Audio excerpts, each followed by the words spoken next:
Hey, Kevin. How's it going, John? Good to see you. Feels like So a we long have a new time. intro for Dads with Startups that I put together this week. And Yes.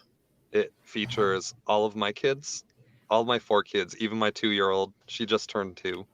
She even says something in Nice. there, your daughter as well. Yes. So Let's hear this. let's play it. Here we go. Hello. You are listening to Dads with Startups, a podcast about a couple of entrepreneurs who put family first. That's the right. That's the right tone there. That's the right groove. I'm ready Yeah, to just kind of sit back and listen to some more. I know the I music's like good. that. So yeah, I'm pretty excited about that. A lot of changes around here. Yeah, Um, definitely. yeah. No, that's great. I like the Anyway, background too. Of the I like your updating of the logo with that backdrop. Very cool. yeah. If you're watching on YouTube, Yeah, there's not really, I would say, a video, it's just the logo you can see, right? But definitely. Very maybe cool. someday I'll animate it, make it really pretty. If we find out people are actually watching it on YouTube, Right. you know? Yeah. Someone, a child pulling at the father, maybe something like that. Yeah. Oh man. So what else is new? Yeah. So I was mentioning to you a little earlier. We're right in the midst of buying, the home purchasing process right now up in a place called Payson, Arizona is sort of what we're looking at right now. And we did make an offer. We just did the inspection yesterday, and Oh, so we're wow. running through some kind of questions about a few things still, and just we have till Monday to decide. And I don't know. I really have no. I'm kind of in the middle right now. I need to talk to a few more folks.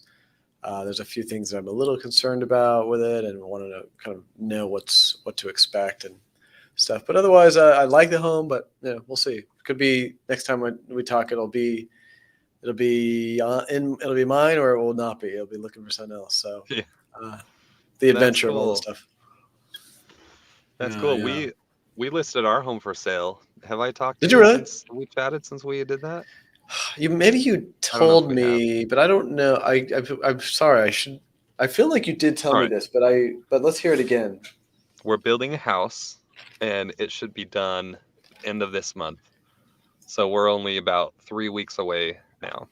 And it's getting pretty close finally. But they originally told us, I mean, it's today's November 11th. They'll be done December 1st or just a Wow. few days after. And the original date they gave us was September 8th. Wow. Oh my gosh. So But this is what that, I'm hearing is that, again, up in where we are, it sounds like it's a smaller town, sounds similar kind of where to where you're looking at. And they told us, you can't get a contractor to come. It looks like about a um, 4 month out date to even start a project. So I'm not totally surprised to hear that, given the general market. yeah, it's a tough time to be building a home. Yeah. So we listed our house a couple weeks ago, and Great. we did a an open house on a Saturday, Okay. and it was cold and rainy, and only 3 parties showed up to look at the Okay. house, which Okay. is the real estate market has been crazy hot. At Yeah. least I think it has in Arizona too, right? I mean, in Utah it's Yes. been just crazy, Totally. and but it's slowed down a little bit because it's October and Yeah. people don't want to move right now, and I think the prices have kind of stabilized a little bit, so we're looking at some natural market movements there, Yes, I think which so. is a good thing that the prices aren't continuing to go up I think so. crazy Yeah. high. Um, I mean, it would have but been yeah, nice to list, right at the peak of it all, I'm sure, but it doesn't it always would work have, out that yeah. way. So we were expecting to have it on market for a couple weeks, Hmm. probably, and but we were also expecting more than 3 people to come to our open house, and we were Yeah, pretty disappointed in that. But then sure. the next Sunday morning, so not even 24 hours later, we got an offer, and it Oh, was a great. really great offer. Oh, And nice. they're letting us stay in our current home until our new one is finished. So Excellent. we're That's a closing good deal. we're closing in about 10 days or so. on our Great. current house. Okay. So Very cool. so we're on the other end Congratulations. of Yeah, you're what on the you're other going end. through right now. We just had an inspection done. We've got some repairs we got to make. Okay. What are the Yeah. repairs out of curiosity? I'm curious about this now because I'm doing this stuff. Yeah, What's one was what's some typical repairs that you have to be looking at? sure. One was some kind of electrical stuff that the home inspector was like, this isn't up to code. Um, and so we hired an electrician. He came in and did it Okay. in like a half hour. Nice. And then there's a hole in our garage ceiling in the Okay. drywall that we just have to patch. That's So we're working easy on that right peasy. now. That's okay. Yeah. Great. Yeah. No, we're looking at. There is a bit of a sag in this house that's like right above the garage, and it just barely notices it, but it's there. Yeah. And real estate agents like, oh, no big deal, and the inspector was mostly positive about it, and so anyway, I've just been calling around. I sent his report to a few folks, and the feeling I'm getting is have a structural engineer come out and look at this if you really want to do this, because you just want to make sure you buy this with peace of mind. You don't want to be like wondering. Is it like the lumber that's sagging, or is it the That's what he was drywall? saying. Yeah, he thinks it's the lumber. He thinks it's a beam and he thinks it happened really early. It's 1995 house, so it's not that old, but Yeah. the current owners, I guess the broker asked them about it, and they said, well, that was always there since we got here. So I don't know. I'm like, this structural engineer I talked to today was like, I have to get in there. I have to open up a little bit of drywall and see, make sure there's no termites, and make sure there's nothing going on before. Yeah.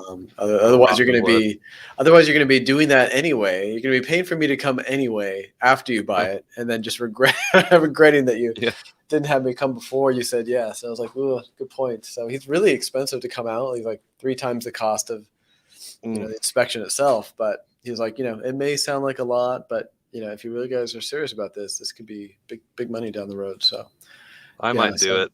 I think we're going to do it. Framing. Yeah. It could be rotten wood, or like I said, exactly. Yeah, exactly. Those are scary.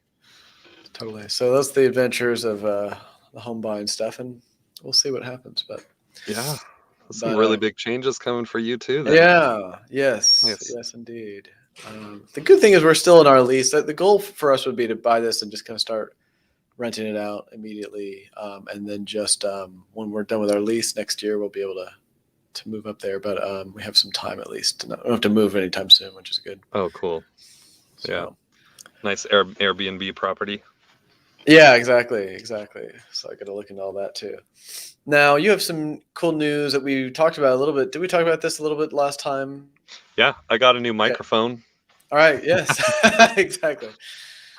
I'm just kidding. I mean, that is pretty big news. I don't know what I'm more excited about that, but no, the news that you're talking to is that my company, Civic Review, was accepted into TinySeed, which is an accelerator program for bootstrappers. So let me try to summarize how TinySeed is different. So in the business world, there's 2 paths you can generally take. One is bootstrapping, which means, for those who don't know, it means that you're funding your business on your own.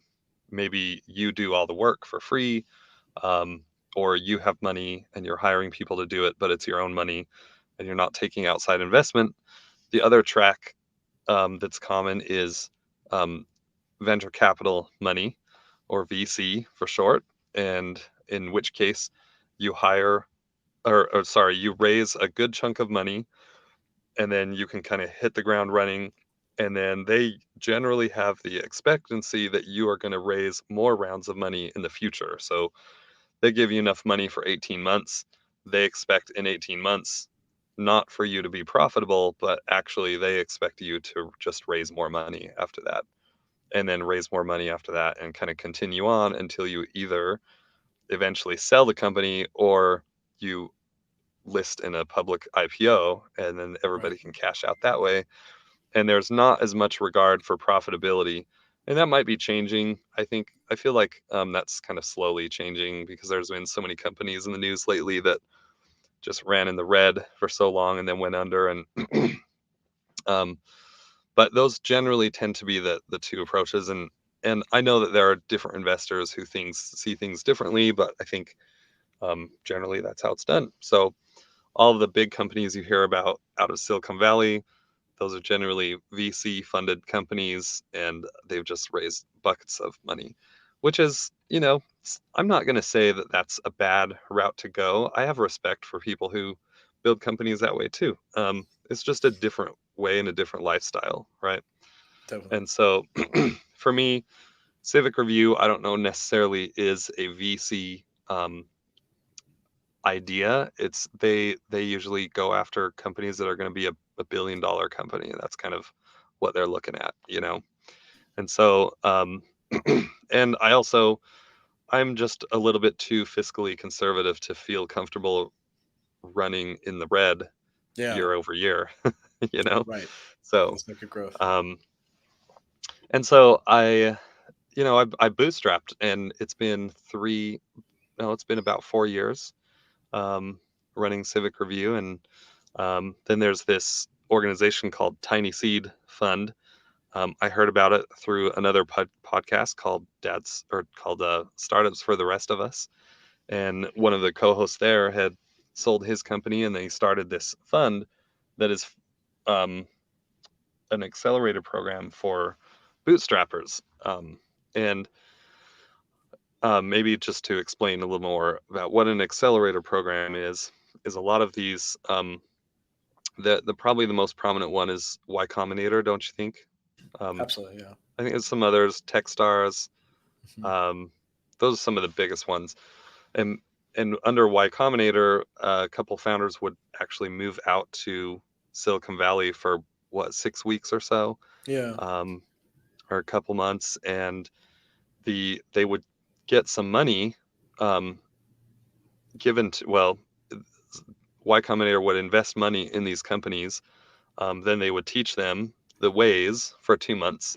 And then at the end of 2 months, they have a demo day, and they pitch their business to a whole bunch of VC venture capitalists who will then give them, at that point, they give them the buckets of money. Gotcha. I actually didn't know exactly how that worked. That's cool.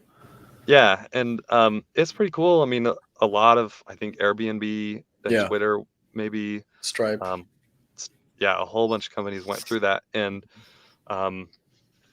it works really well. A lot of really good things have come out of it. Well, TinySeed takes the same type of approach as far as we give them a little bit of money, we teach them how to grow their business. But the only difference is that at the end of the accelerator, they don't have a demo day where they then pitch your business to a bunch of venture capitalists. They just say, okay, now go do your thing, And so they're a little bit different there. Yeah. And it's for those of listeners, I mean, if you might be familiar with Rob Walling, would be one of the main founders of TinySeed, right? Mm-hmm. And the one who you mentioned is the creator of that Stars for the Rest of Us. But I've been, I think we mentioned in earlier episodes, I've been listening to him for years. I'm sure you have as well. Yeah. Definitely sort of a stalwart in the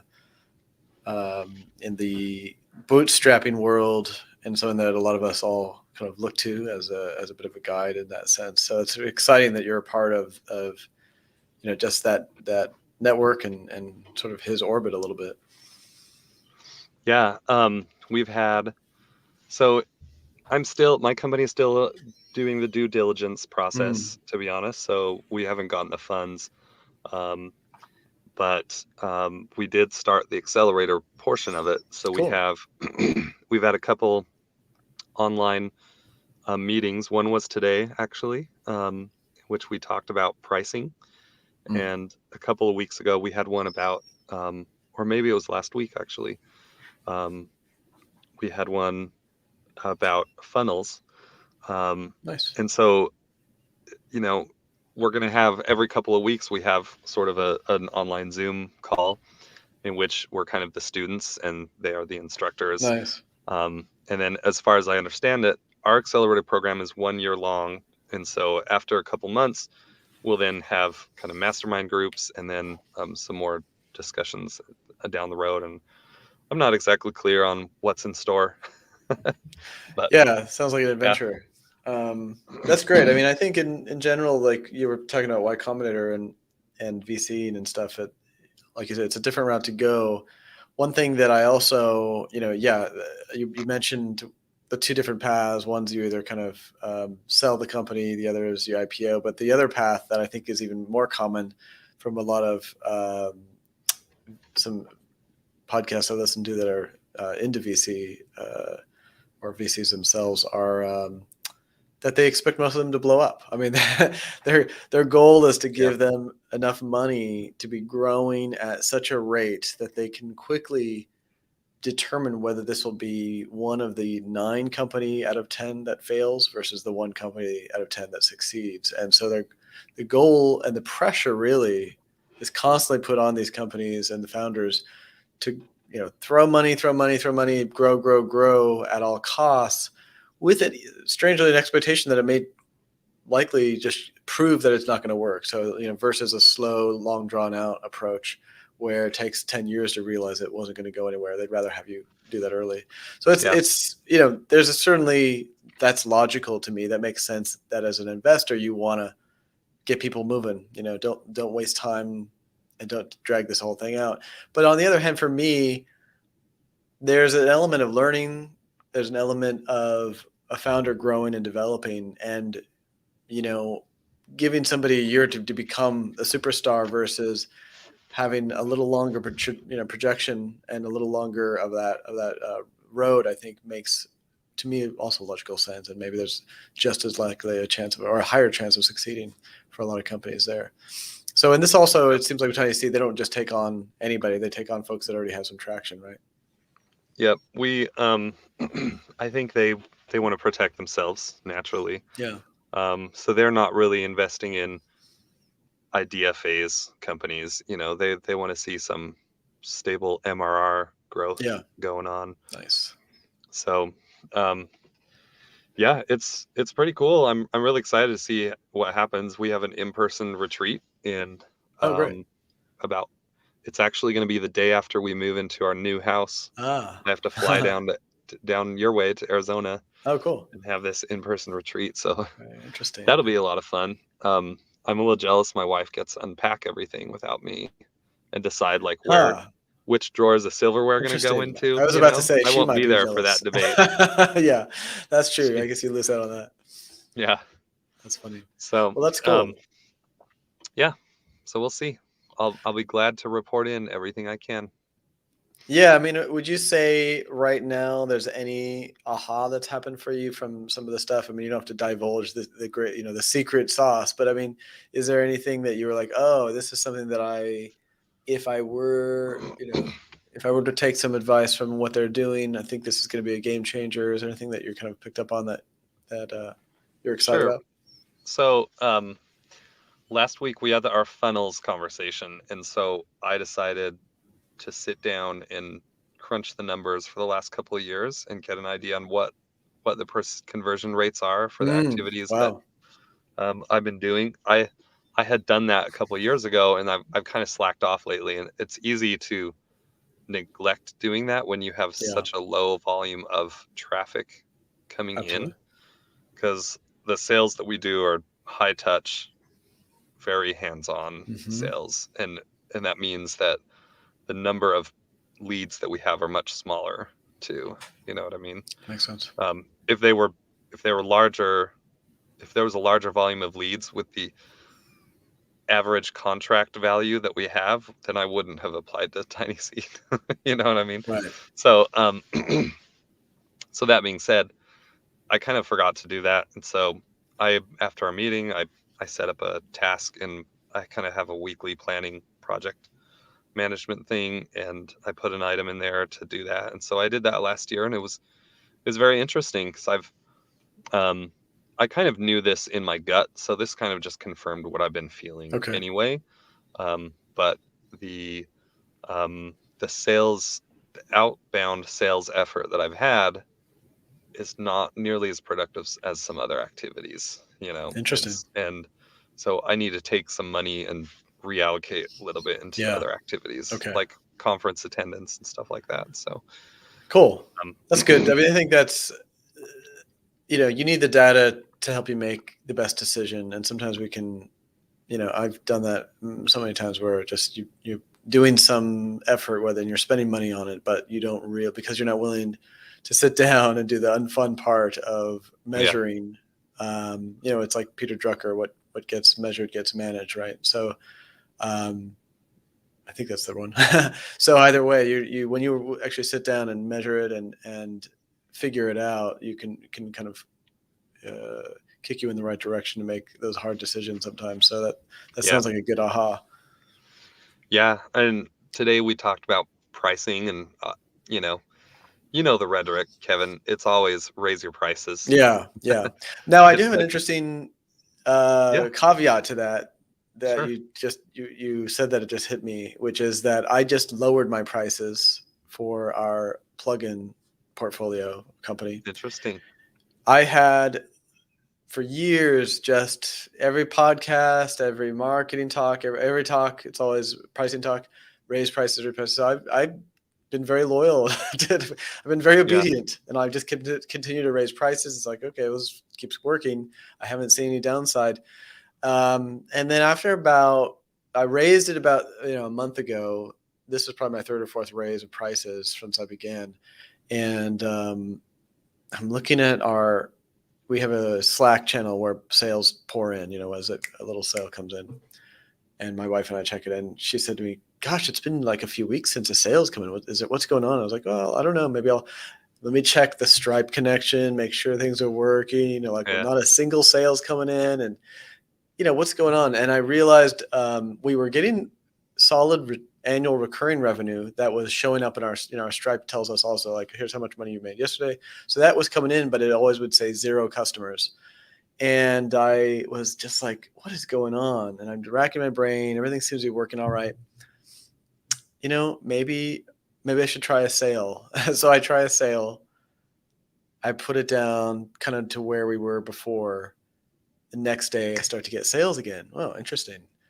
Put it back up, start, sales stop again. So that, so I'm trying this for a few weeks, and I was like, okay, I think this is the first time I'm out of the sweet spot where I can safely go up. So I went back, I lowered my prices to about maybe a year and a half ago prices. Wow. And then I threw another like 10% sale on there just for everything, because it's fall or whatever, just to see what would happen. And it's been I have to say, it's been a nice, like, oh my God, it's come back. It's like, sales are now back to normal, and we're actually making new sales. Before, again, we were just having those recurring sales, which was great, having money in there. But I was like, well, next year is not going to be very good if we're only making these, a quarter of the sales. So anyway, so there is just for most, I would say most of the time, especially the developer mindset folks versus the marketing folks are probably a little on the low side. Typically, we are undervaluing ourselves, but it is interesting that I feel like I have pushed the other side of that for the first time. So that's cool. I'm kind of jealous that you get to have data like that. Yeah, it's hard if I were to. Right. It would take years for me to get enough data to be substantial enough to know like what should be done. Yeah, because of the slower sales cycle, and just that high touch aspect. And I did bring that up with my class, and I was like, what do you recommend for, if you can't really iterate on experiments, that kind of thing. And somebody was like, you're in a better position because I talked to every single one of my prospects in the sales cycle. There's no guesswork going on there. I can just talk to them. I can offer a price. I don't list price on the site, and I can just verbally tell them and then just get a feel. And if they're like, we have problems with that price, then I know to back off a little bit. So I didn't realize I was actually in an advantageous position there. Yeah, that makes sense. Because you really, again, like you're saying, this is just anonymous on my side. And no one, and interestingly enough, no one, I actually, back in the old days when I had lower prices, people would complain about my prices then, but people would still buy. But I would expect that recently people would have written in and complained. But I guess what they're doing is just saying, oh, that's too much. I'll go figure someone else out, and they do. So, it's interesting to be able to have that conversation with folks, and you can get a feel for what they think about the price in the moment might actually be something that's a more powerful thing to have. Yeah. I mean, the fact that you get to talk to people in general. What are you doing with your current customers when you raise your price? Nothing. I just keep them lower it. grandfathered. Oh, I'm sorry. When I raised the prices, I kept them grandfathered. When Okay. I lowered it, I mean, I'm almost a little more worried about lowering it to see if I get some flack from people that are like, yeah, I just paid for this last week. But I just figure, like, you don't go to Macy's and expect to, like, hey, this shirt was, Yeah.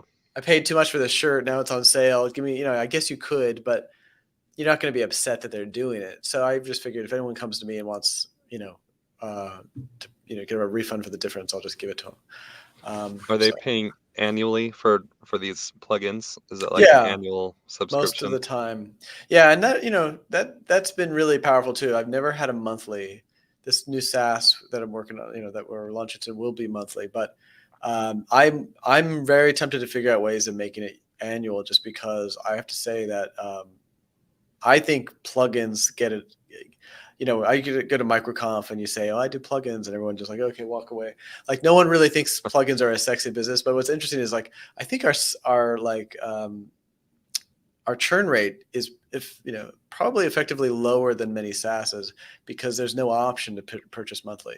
So people just buy the whole year long, and you're getting that full monthly, as if you were getting 12 months. So I think that's a very nice feature. I'm going to try to use that going forward and for the next product.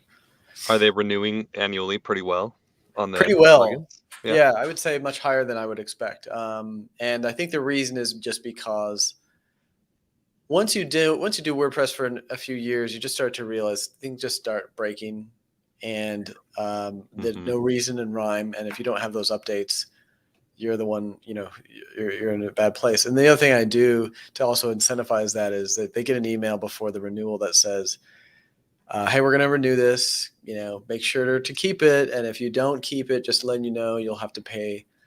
We're going to give you a 30% discount, I think, if you renew now. If you don't want to renew, great, but you're going to have to pay the full price again when you come back. So I think that keeps people a little more in play. WordPress, I wish WordPress had a better ecosystem for plugin subscriptions. And I used to do a lot of WordPress sites for clients, and I did a lot of e-commerce ones built on WooCommerce on WordPress. And because WooCommerce is great, but that problem of letting the site or plugins go out of date, that happened. Every single one of my clients was bad at updating their site. Yes. And I didn't charge retainers. I probably should have charged retainers to keep it up to date. But they were so bad at it, and so we would buy like a plugin, and then they wouldn't ever renew. Exactly. So I just wonder what the churn rate is on that. Whereas that's interesting. Shopify has a really good. I mean, I kind of moved away from WooCommerce with my clients and started recommending Shopify more, because I was like, look, it all just works, and you just pay, and it will charge your card every month or every year, and it just works. That's a really good point. And I think because WordPress in general, the philosophy of the community is, well, you shouldn't be forced to do anything that you don't want to do, et cetera. So most plugins, 99% of them will not stop working if you don't renew. They'll just, maybe they'll annoy you at most. But then you run the risk of security issues. Your site could get hacked, all that stuff. So we do find a decent return rate with that. And that's actually been a huge growth for our business, was adding that automatic annual subscription. Right. So definitely something that's good there. But yeah, no, it's to your point. I mean, I think it's hard. There's definitely pros and cons to each side, but I do like the idea of the fact that you get to talk to each customer. That is a huge win, because that really is also for product development and features. You really get a good sense of what people are looking for. Yeah. Yeah. Well, that's cool. That's I'm excited to see how your monthly subscription goes with your new product. Yeah. We'll see. How close are you now to launching that? I am almost done. I said that last time, but I am now almost done. I think I'm going to have this done this weekend, and I'm going to start bringing people on next week is my goal. at least to send out and put on some Facebook groups and send an email and stuff like that. My goal was to try to have it done today, but this house thing has been in the way. So unfortunately I couldn't. But it's getting there. The other thing too, I realize is like I talked to some good folks at DCMX Dynamite Circle, and I think we're going to look at. I don't know if I mentioned this last time, but someone recommended adding like a VIP service component to it, and so that's something I'm also going to be looking at, figuring out how that's going to work and making it a little easier for people to just say yes, at least at the beginning. Are you talking about like a concierge like setup service? Yeah. Okay. So adding Cool. maybe an ability to have that done for you, and productizing that a little bit. Maybe we'll do it all. We'll do the heavy lifting for you, that kind of thing, and seeing how that goes. Anything I can do to kind of get people in the door and talk to them, and Right. stuff that doesn't scale is the idea there.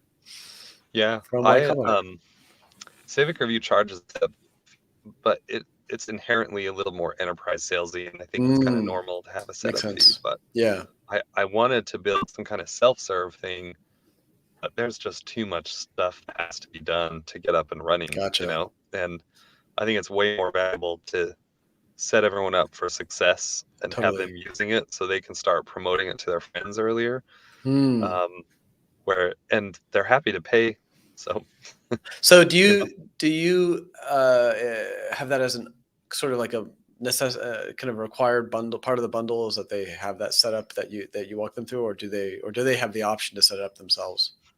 There's never a discussion about whether they want to or not. We just kind of say there's a setup fee. Gotcha. Okay, cool. But it's kind of standard in the industry, I think. There are some times when we say, hey, if you want us to do X, Y, and Z, it will make your setup fee a little higher. Makes sense. Okay, that's cool. But that's all in the negotiation a little bit. There isn't really a standard productized way of handling that. So good to know. I like that. All right. Cool. Well, this has been fun. Maybe we should wrap it up. Sounds good. I don't think I mentioned this earlier, but I lost my voice 3 days ago, and it went away completely. And I got home from work, and everything was fine. I was talking on the phone a lot, and then I drove home, didn't talk to anyone for 15 minutes. Got home, opened my mouth to try to say hi to my wife, and just nothing came out. Oh my gosh. No sore throat or anything. It's just like no voice. And so now we're 3 days later, and it's finally back enough to have this, to record this podcast. So, well, we're happy we can make it happen today despite that. And I'll just say to everyone, thanks for listening to Dads with Startup. Hope you enjoyed it today. And if you like what you heard, do us a favor and make sure to leave us a review for the podcast. And we will look forward to seeing you guys next time. Take care.